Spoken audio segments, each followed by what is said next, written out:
झारखंड की सियासी गलियारों से जो सस्पेंस बना हुआ है उसके पिक्चर अभी तक साफ ही नहीं हो पा रही और लगातार आप देख रहे हैं हर दिन एक नई रूपरेखा देखने को मिल रही है। इसी बीच बड़ी खबर आपको ये बता दें, रांची से बड़ी खबर आ रही है। राजभवन की तरफ से यूपीए गठबंधन के प्रतिनिधिमंडल को मिलने का समय मिल गया।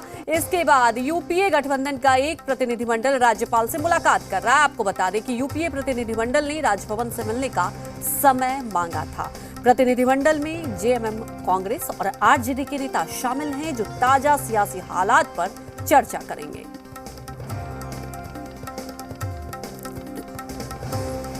मैटर मैंने वही कहा कि एक बार भेंट करने के बाद फिर आप लोग के साथ भी हम लोग मिलकर के बात करेंगे। बता दीजिए सर, कौन सा मैटर? भाई साहब मैंने कहा एक बार मिल लेने दे, फिर उसके बाद आप लोग के साथ भी पीसी किया जाएगा, कोई दिक्कत नहीं। मुद्दा क्या है? मुद्दा सारे झारखंड को पता है, एक ही मुद्दा है। जिस तरह से उपभोग की स्थिति पूरे प्रदेश में बनी हुई है, कहीं ना कहीं उसका पटाक्षेप होना चाहिए। आज इन्हीं सब बातों को लेकर हम लोग राजभवन आए। तो देखिए, लगातार जी बिहार झारखंड पर सबसे पहले हर अपडेट भी हम आपको दे रहे हैं तमाम जानकारी के साथ। रांची से हमारे संवाददाता कुमार चंदन भी जुड़ चुके हैं। वहीं रांची की बात की जाए, राजभवन से सीधे कामरान भी हमारे साथ लाइव जुड़े हुए हैं। और रायपुर की बात की जाए तो वहां से रेजिडेंट एडिटर मनीष मेहता भी हमारे साथ लाइव जुड़े हैं। रायपुर में एक अलग कहानी, क्योंकि 30 विधायक वहां मौजूद हैं और खास तौर पर राजभवन की बात की जाए तो वहां पर कामरान भी मौजूद हैं। और आपको बता दें कि प्रोजेक्ट भवन की बात की जाए, क्योंकि कुछ देर बाद यहां बैठक भी होगी, उसके बाद ये जानकारी दी जाएगी, ऐसा माना जा रहा है। कामरान, आपसे अपडेट लेना चाहेंगे। प्रतिनिधिमंडल मुलाकात करने पहुंची, अभी तक क्या मुलाकात हो रही है, कितनी देर तक ये मुलाकात होगी? क्या लगता है कि वाकई झारखंड की सियासत को अगर हम लोग समझे, आज कुछ खुलासा हो जाएगा? क्योंकि लगातार आप देख रहे हैं सस्पेंस जो है वो बरकरार है। जनता भी आखिर सोच रही है कि आखिर आगे आने वाला पल क्या होगा।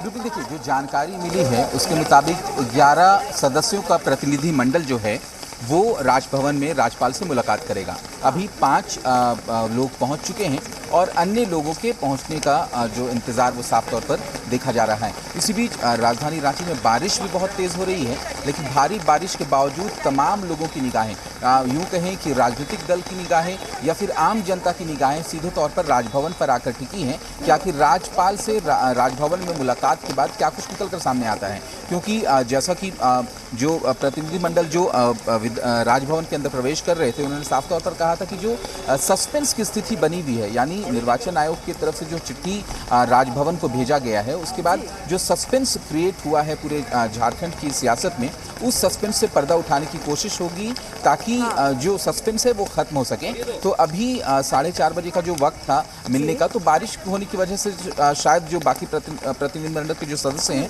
वो नहीं पहुंच पाए हैं, लेकिन 11 सदस्यीय प्रतिनिधिमंडल राजभवन में राज्यपाल से मुलाकात करेगा और इसी मुद्दों को लेकर यहाँ पर बातें होंगी। लेकिन क्या कुछ बातें होती हैं और राज्यपाल की तरफ से क्या कुछ बयान दिए जाते हैं, फिर राज्यपाल की तरफ से क्या कुछ प्रतिक्रिया दी जाती है, इसके लिए थोड़े वक्त का इंतजार करना पड़ेगा। देखिए, हमारी कोशिश यही है कि सबसे पहले अपने दर्शकों को अपडेट करें। और जैसा कि आपने बताया कि 11 सदस्य पहुंचेंगे, हालांकि अभी 5 ही सदस्य पहुंचेंगे क्योंकि बहुत तेज बारिश हो रही है। आप हमारे साथ बने रहिए।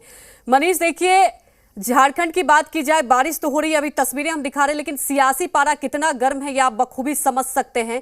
एक तरफ आप देख रहे हैं कि विधायकों की लामबंदी, दूसरी तरफ यहां पर सवाल ये उठ रहे हैं कि अब राज्यपाल से मुलाकात करने खुद पहुंचे हैं। तो क्या इस मुलाकात के बाद आपको लगता है कुछ पिक्चर साफ हो पाएगा?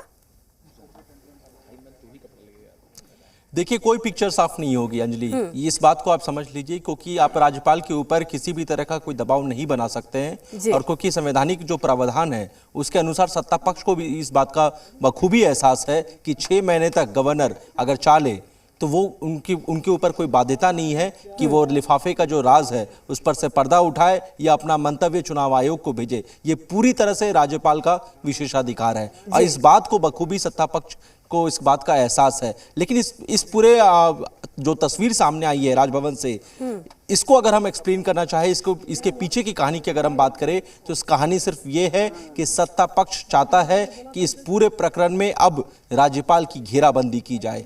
क्योंकि आप देखिए कि जिस तरीके से बयान सामने आ रहे हैं, और आज हमने देखा कि सुबह जो है एक बार फिर से जो कैबिनेट के जो मिनिस्टर्स हैं उन्होंने एक तरह से मोर्चा संभाल के रखा था कि हमने पहले भी वक्त मांगा था, लेकिन राज्यपाल इस मामले पर ना हमें वक्त दे रहे हैं और ना अपनी चुप्पी तोड़ रहे हैं। उसके बाद ये खबर आती है सामने कि यूपीए फ्रंट के जो प्रतिनिधिमंडल है उन्होंने मिलने का समय मांगा है एक बार फिर से, और उसके बाद गवर्नर हाउस की तरफ से एक खबर आती है कि उस मुलाकात जो समय मांगा गया था उसे रिफ्यूज कर दिया गया है। हालांकि कुछ देर के बाद फिर से एक बार ये खबर आती है कि उन्हें 4 बजे के बाद का वक्त दे दिया गया है। तो आप समझ सकते हैं कि यहां पर शय और मात के खेल में हर एक कदम जो है उसका पूरा एक तरह से इवैल्यूएशन हो रहा है, कैलकुलेशन किया जा रहा है कि इस चाल से फायदा होगा, क्योंकि आपको एक मैसेजिंग भी देना है, एक परसेप्शन बिल्ड करना है पब्लिक के बीच में, और यही वजह है कि हर एक कदम फूक फूक के रखा जा रहा है। दूसरी महत्वपूर्ण बात यह है अंजलि, मैं मिथिलेश ठाकुर जो कि कैबिनेट मिनिस्टर है उनके बयान को कोट करना चाहूंगा।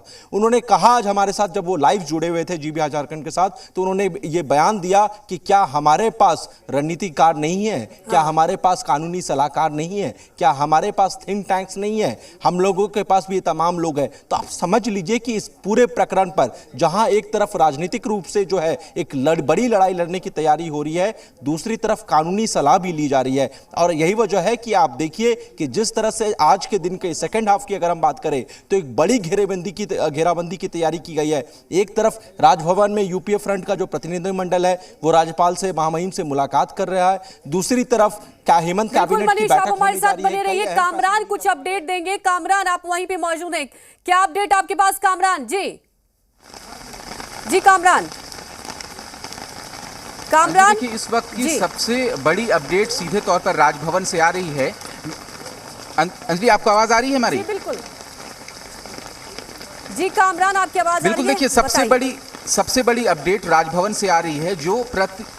जो प्रतिनिधि मंडल राजभवन में राज्यपाल से मुलाकात करने गया था, उन्होंने जो मेमोरेंडम राज्यपाल को सौंपा है वो मेमोरेंडम की कॉपी सीधे तौर पर हमारे हाथ में है। इस मेमोरेंडम में तमाम चीज़ों पर चर्चा की गई है। इसी मेमोरेंडम की कॉपी को राजभवन को सौंपा गया है, राज्यपाल को सौंपा गया है, और मेमोरेंडम की कॉपी पर सीधे तौर पर ये लिखा है कि Shri Ramesh Bais, his excellency the governor of Jharkhand, respected sir, we are surprise to note that since Thursday 25th August 2020 it has been widely reported in the local and national print and electronic media cities sources from your excellency office that an opinion under article 192 of the constitution of India has been received from the election commission of India to disqualify Shri Hemant Soren ji. यानी memorandum में ये दिया गया है, राज्यपाल से कहा जा रहा है कि विभिन्न मीडिया में ये खबरें चल रही हैं कि कहीं ना कहीं जो एक लेटर मिला है जिसमें मुख्यमंत्री को डिस्क्वालीफाई करने की बातें हैं, ये मीडिया में ये खबरें चल रही है। और इसी बात का जिक्र करते हुए इस मेमोरेंडम में कहा गया है कि इस चीज से पर्दा उठाने की जरूरत है, क्योंकि जो खबरें लगातार चल रही है उसकी हकीकत क्या है, इस चीज से जो पर्दा उठे, इसीलिए राजभवन में राज्यपाल से मुलाकात हुई है प्रतिनिधि मंडलों की, और यही वो मेमोरेंडम है जिसे राजभवन को राज्यपाल को सौंपा गया है। अब देखना है कि जब जो प्रतिनिधि मंडल जिन्होंने अंदर राज्यपाल से मुलाकात की है, वो मुलाकात के बाद राज्यपाल ने उन्हें क्या कुछ उनकी प्रतिक्रिया क्या कुछ रही है, जब प्रतिनिधिमंडल बाहर पहुंचेंगे तब उनसे हम बात करने की सीधे की कोशिश करेंगे। लेकिन मेमोरेंडम की एक्सक्लूसिव कॉपी अभी हमारे हाथ में है।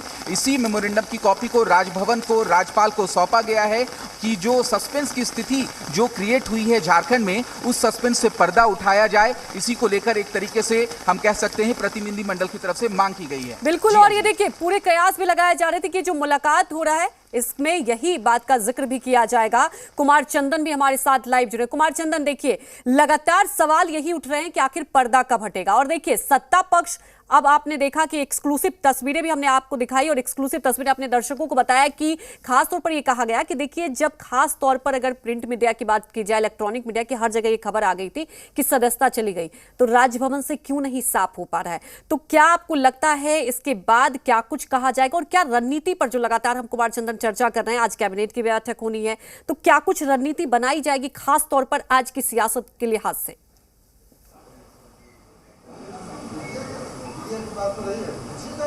देखिए, कैबिनेट की बैठक तो ये संदेश देने के लिए है कि सरकार अपना काम कर रही है और जो सरकार के मंत्री हैं वो राज्य हित से जुड़े हुए निर्णय ले रहे हैं। हाँ। तो ये एक, और दूसरा ये कि क्या जो विधानसभा का विशेष सत्र आहूत करने की बात आ रही है और ये बातें आ रही है कि 10 तारीख से पहले, 10 सितंबर से पहले विधानसभा का विशेष सत्र आहूत किया जा सकता है। क्या उस पर कोई सहमति, कोई चर्चा कैबिनेट की बैठक में हो पाती है? ये जब कैबिनेट की रोक लगना चाहिए, क्योंकि राजभवन